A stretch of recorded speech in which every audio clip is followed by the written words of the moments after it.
বালুচিস্তানের ওপর পাক সরকারের নিয়ন্ত্রণ যে কমছে সেটা আরো স্পষ্ট হলো মঙ্গলবারের পর। এখন থেকে রাতে বালুচ এলাকায় কোনো গাড়ি প্রবেশ করতে দেওয়া হবে না বলে সিদ্ধান্ত নিল পাক প্রশাসন। বলা বাহুল্য, গোটা রেলগাড়ি হাইজ্যাক হয়েছিল বালুচ বিপ্লবীদের হাতে। একের পর এক যাত্রীবাহী বাস থেকে অপহরণ করা হয়েছে পাক নাগরিকদের। কোনোভাবেই এসবের ওপর নিয়ন্ত্রণ আনতে পারছে না পাকিস্তান। বালুচিস্তানের সংহিতা ও অস্থিরতা অব্যাহত থাকায় রাতে কোনো ধরনের যানবাহন প্রবেশে নিষেধাজ্ঞা জারি করল পাকিস্তান। নতুন নির্দেশ অনুযায়ী সন্ধে ৫টার পর থেকে বালুচিস্তানে কোনো সরকারি বা বেসরকারি গাড়ি প্রবেশ করতে পারবে না। শুধুমাত্র দিনের আলো থাকাকালীনই এখন থেকে ওই প্রদেশে যাতায়াত করা সম্ভব হবে। ডেরা গাজী খানের জেলা প্রশাসনের জারি করা এক বিজ্ঞপ্তিতে জানানো হয়েছে, নাগরিকদের প্রাণ ও সম্পত্তির সুরক্ষা নিশ্চিত করতেই এই সিদ্ধান্ত। ডেপুটি কমিশনার ও আঞ্চলিক পরিবহন কর্তৃপক্ষের চেয়ারম্যান মোহাম্মদ উসমান খালিদের ভাষায়, নাগরিকদের নিরাপত্তাই সর্বাধিক অগ্রাধিকার। সেই লক্ষ্যেই আরও কার্যকর ও বিস্তৃত নিরাপত্তা পরিকল্পনা নেওয়া হচ্ছে। রাতের যাত্রায় নিষেধাজ্ঞার পাশাপাশি বেশ কয়েকটি কঠোর নিরাপত্তা নির্দেশও কার্যকর করা হয়েছে। এখন থেকে প্রত্যেক গণপরিবহন যাত্রার আগেই বাসস্ট্যান্ডে চালক ও যাত্রীদের ভিডিও রেকর্ড করা হবে।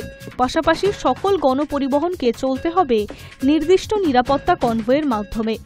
নতুন নির্দেশিকায় আরও বলা হয়েছে, প্রতিটি পাবলিক ট্রান্সপোর্টে বাধ্যতামূলকভাবে বসাতে হবে কার্যকর CCTV camera, GPS tracking system ও জরুরি পরিস্থিতির জন্য প্যানিক অ্যালার্ম, যাতে কোনো বিপদের সময় দ্রুত ব্যবস্থা নেওয়া যায়। গত কয়েক সপ্তাহ ধরেই নতুন করে অস্থির হয়ে উঠেছে বালুচিস্তান। গত সপ্তাহে চামানে দুই গোষ্ঠীর সংঘর্ষে নিহত হয়েছে অন্তত 7 জন, আহত হয়েছে 12। এর আগে একাধিক যাত্রীবাহী বাস থামিয়ে শ্রমিকদের অপহরণের পর গুলিবিদ্ধ দেহ উদ্ধার করে প্রশাসন। ওই হামলায় দায় স্বীকার করেছে বিচ্ছিন্নতাবাদী সংগঠন বালুচ লিবারেশনের ফ্রন্ট। সংগঠনের দাবি, নিহতরা পাকিস্তানের গোয়েন্দা সংস্থার হয়ে কাজ করছিল। বালুচি বিপ্লবী দীর্ঘদিন ধরেই প্রদেশের প্রাকৃতিক সম্পদের বড় অংশ দাবিতে সশস্ত্র আন্দোলন চালিয়ে যাচ্ছে। এর আগে পাঞ্জাবি শ্রমিকদের লক্ষ্য করে হামলারও ঘটনা ঘটেছে। এই প্রেক্ষাপটেই রাতে চলাচল নিষেধ করে আরও কড়া নিরাপত্তার দিকে এগোচ্ছে পাকিস্তান প্রশাসন। তবে পরিস্থিতি কতটা নিয়ন্ত্রণে আসবে তা এখনই বলা কঠিন। High news network. বিপুল পরিমাণ অর্থ খরচ করে তিব্বতে ব্রহ্মপুত্র নদের উপর বাঁধ নির্মাণ শুরু করে দিয়েছে চীন। আর এই প্রকল্প শেষ হলে চীন ব্রহ্মপুত্রে জলের সরবরাহ নিয়ন্ত্রণ করতে পারবে। বিশেষজ্ঞরা অনেকেই মনে করছে যে ভবিষ্যতে এই বাঁধকে কাজে লাগিয়ে চীন জল নিয়ে ভারত বা বাংলাদেশকে ব্ল্যাকমেল করতে পারে বলেও আশঙ্কা প্রকাশ করা হচ্ছে। চীন যদিও দাবি করছে এই প্রকল্প থেকে যে বিদ্যুৎ তৈরি হবে সেটা তাদের কার্বন নিঃসরণ কমাতে সাহায্য করবে।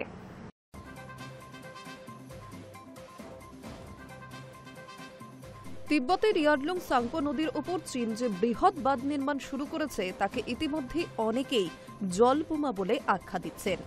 গত শনিবার চীনের প্রধানমন্ত্রী লি চিয়াং তিব্বতের নিয়িংচি শহরে এই প্রকল্পের শিলান্যাস করেন। এখানে ইয়ারলুং সাংপো নদী ভারতের অরুণাচল প্রদেশে ঢোকার ঠিক আগেই বাঁক নেয় এবং পরে ব্রহ্মপুত্র নাম ধারণ করে। চীন এবং দেশটির শেয়ার বাজার এই প্রকল্পের সূচনা ঘিরে উৎসবের মেজাজে থাকলেও ভারত বিষয়টিকে দেখছে সতর্ক দৃষ্টিতে। নয়াদিল্লির আশঙ্কা, বর্ষাকালে এই বাঁধ ভয়াবহ বন্যা ডেকে আনতে পারে। আবার শুষ্ক মরশুমে নদীর জল আটকে রাখা হলে ভারত ও বাংলাদেশের জলের ঘাটতি তৈরি হতে পারে।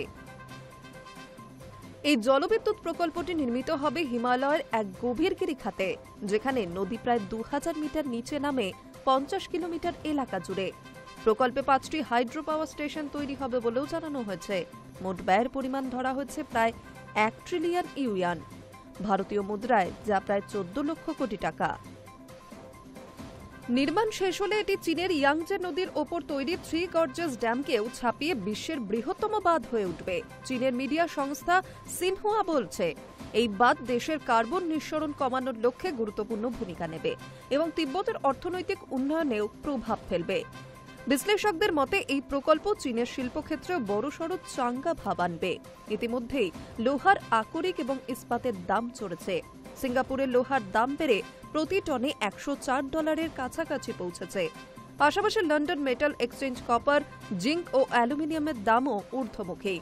তবে এই প্রকল্প ঘিরে উদ্বেগও কম নয়।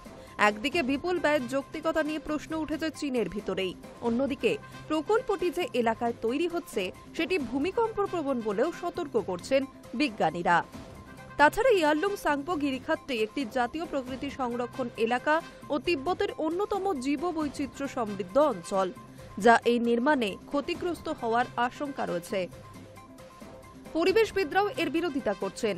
গত ডিসেম্বরে আন্তর্জাতিক সংগঠন international campaign for the Tibet এক প্রতিবেদনে জানিয়েছিল, এই ধরনের বাঁধ নির্মাণ তিব্বতের স্থানীয় জনগণের জীবিকায় প্রভাব ফেলছে এবং বহু মানুষকে ঘরছাড়া হতে দিচ্ছে। যদিও বেইজিং দাবি করেছে তারা পরিবেশ ও নিচু এলাকার জনগণের স্বার্থ রক্ষার দিকেও সমান গুরুত্ব দিচ্ছে। ভারত ও বাংলাদেশ উভয় দেশই এই প্রকল্পের বিরুদ্ধে উদ্বেগও প্রকাশ করেছে। ভারত সরকার জানিয়েছে তারা বিষয়টি অত্যন্ত গুরুত্ব দিয়ে পর্যবেক্ষণ করছে। বিশ্লেষকদের মতে এই বাঁধ কেবল একটি প্রকৌশল কীর্তি নয়, বরং এটি আগামী দিনে ভারত চীন সম্পর্ক ও দক্ষিণ এশিয়ার জলের রাজনীতির জন্য একটি নতুন অধ্যায় রচনা করতে চলেছে। High news network.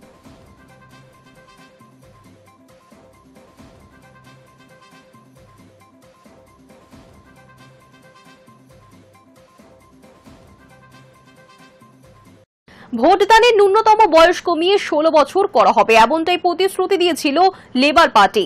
এবার পার্লামেন্টের অনুমোদন পেলেই ভোটাধিকার সংক্রান্ত সংশোধনী কার্যকর হবে, এমনটাই বিবৃতি দিয়ে জানিয়ে দিল উপপ্রধানমন্ত্রী অ্যাঞ্জেলা রেলার।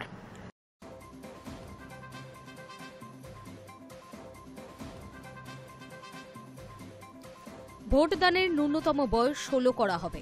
নির্বাচনী প্রচারে এমনটাই প্রতিশ্রুতি দিয়েছিল লেবার পার্টি।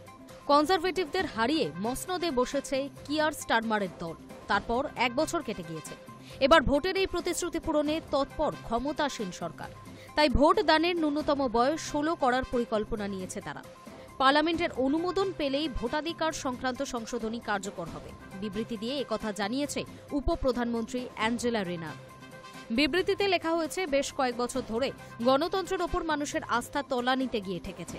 দেশের আরও বেশি সংখ্যক মানুষকে গণতন্ত্রে অংশগ্রহণের সুযোগ দিতে এই পদক্ষেপ। এক স্যান্ডেলে অ্যাঞ্জেলার পোস্ট 16 ও 17 বছর বয়সীদের ভোটদানের অধিকার নিশ্চিত করার প্রতিশ্রুতি পূরণ করতে চলেছে। কাজ করা ও কর দেওয়ার পাশাপাশি সেনাবাহিনীতেও যুক্ত রয়েছে তরুণ সমাজ। এবার প্রাসঙ্গিক বিষয়ে ওদের মতামত জানানোর সুযোগ দেওয়া উচিত। 1969 সালে শেষবারের মতো ভোটদানের ন্যূনতম বয়স 21 থেকে কমিয়ে 18 করেছিল ব্রিটেন। ভোটে জিতে আসার 1 বছরের মধ্যে কার্যত খাদের কিনারায় দাঁড়িয়ে রয়েছে লেবার পার্টি, জনপ্রিয়তা তলানিতে। মুদ্রাস্ফীতি সহ একাধিক ইস্যু নিয়ে জনরোষ বাড়ছে। অন্যদিকে সাধারণ নির্বাচনে ব্রিটেনে ভোটদানের হার অনেকটাই কমেছে। 2024 সালে ভোটদানের হার ছিল 59.7%, গত 23 বছরে সর্বনিম্ন। এই পরিস্থিতিতে ভোটদানের বয়স কমানোর পরিকল্পনা নিয়েছে স্টারমার সরকার। একই সঙ্গে ভোটারদের পরিচয়পত্র ও রাজনৈতিক অনুদান সংক্রান্ত নিয়মেও বেশ কিছু বদল আনার প্রস্তাব দেওয়া হয়েছে। ব্রাজিল, অস্ট্রিয়া সহ কয়েকটি রাষ্ট্রে ভোটদানের ন্যূনতম বয়স 16। সংসদে অনুমোদন পেলে সেই তালিকায় যুক্ত হবে রাজা তৃতীয় চার্লসের দেশ। High news network.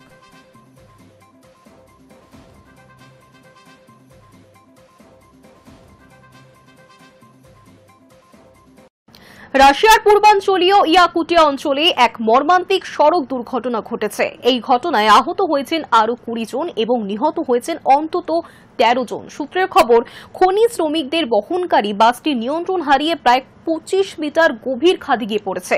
কিভাবে ঘটনাটি ঘটেছে তা খতিয়ে দেখছে রাশিয়ার পূর্বাঞ্চলীয় পুলিশ। রাশিয়ার পূর্বাঞ্চলীয় ইয়াকুটিয়া অঞ্চলে এক মর্মান্তিক সড়ক দুর্ঘটনায় অন্তত 13 জন খনি শ্রমিক নিহত হয়েছেন। খনি শ্রমিকদের বহনকারী বাসটি নিয়ন্ত্রণ হারিয়ে প্রায় 25 মিটার গভীর খাদে গিয়ে পড়ে। এতে আহত হয়েছেন আরও 20 জন। ভোর 3:20 মিনিটে এই দুর্ঘটনা ঘটে বলে কর্তৃপক্ষ নিশ্চিত করেছে। সূত্রের খবর, ডেনিসভাস্কি মাইনিং অ্যান্ড প্রসেসিং প্ল্যান্টের শিল্প সড়কে এই দুর্ঘটনা ঘটে। এই প্ল্যান্টে মূলত কয়লা খনন কাজ করা হয়। দুর্ঘটনাটি ভোরে ঘটার কারণে উদ্ধার কার্যে কিছুটা দেরি হয়েছে। দুর্ঘটনার পর দ্রুত ঘটনাস্থলে পৌঁছেছে রাশিয়ার তদন্ত কমিটি। কর্তৃপক্ষ জানিয়েছে, সম্ভাব্য অবহেলার জন্য একটি ফৌজদারি তদন্ত শুরু করা হয়েছে। অর্থাৎ এই দুর্ঘটনার পিছনে কোনো মানবসৃষ্ট ত্রুটি বা গাফিলতি ছিল কিনা তা খতিয়ে দেখা হবে। এই ধরনের ঘটনায় সাধারণত চালকের ত্রুটি, গাড়ির যান্ত্রিক সমস্যা অথবা রাস্তার বেহাল দশা, এই তিনটি প্রধান কারণের যে কোনো একটি দায়ী বলে মনে করা হচ্ছে। দুর্ঘটনায় নিহতদের প্রতি সম্মান জানাতে মঙ্গলবার অঞ্চলটিতে শোক দিবস ঘোষণা করা হয়েছে। পরিবহন বিশেষজ্ঞদের মতে, রাশিয়াতে দীর্ঘ পথ পাড়ি দেওয়ার জন্য অনেক সময় পুরনো বাসের ব্যবহার দেখা যায়, যা দুর্ঘটনার ঝুঁকি বাড়ায়। এছাড়াও রাতের বেলা বা ভোরের বেলার দিকে বাসগুলি চালানোর ক্ষেত্রে চালকদের ক্লান্তিও বড় একটি কারণ হতে পারে। ভবিষ্যতে এমন ঘটনা প্রতিরোধের জন্য কার্যকর পদক্ষেপ নেওয়া অত্যন্ত জরুরি। এই মর্মান্তিক ঘটনা রাশিয়ার খনি অঞ্চলে শ্রমিকদের নিরাপত্তা নিয়ে নতুন করে প্রশ্ন উঠছে। High news network. খাদ্যে বিষক্রিয়ার জেরে অসুস্থ হয়ে পড়লেন ইসরায়েলের প্রধানমন্ত্রী বেঞ্জামিন নেতানিয়াহু। নেতানিয়াহু দফতর থেকেই খবরটি নিশ্চিত করা হয়েছে। আপাতত 3 দিন তিনি বাড়িতে থেকেই কাজ করবেন বলে জানা যাচ্ছে। খাদ্যে বিষক্রিয়ার জেরে অসুস্থ হয়ে পড়লেন ইসরায়েলের প্রধানমন্ত্রী বেঞ্জামিন নেতানিয়াহু। নেতানিয়াহুর দপ্তর থেকে এই খবরটি নিশ্চিত করা হয়েছে। আপাতত 3 দিন তিনি বাড়ি থেকেই কাজ করবেন বলে জানা গিয়েছে। তার অসুস্থতার খবর প্রকাশ্যে আসতেই বিভিন্ন মহলে প্রশ্ন উঠতে শুরু করেছে, ইসরায়েলের প্রধানমন্ত্রীকে কি কেউ তাহলে খুনের ছক করছে? সূত্রের খবর, গাজা এবং ইরানের ইসরায়েলে সংঘর্ষ চালানোর পর থেকেই অনেকেই সহ্য করতে পারছেন না নেতানিয়াহুকে। তাই এই পরিস্থিতিতে কোনো কিছুই যে অসম্ভব নয়, এমনটাই মনে করছে ওয়াকিবহল মহল।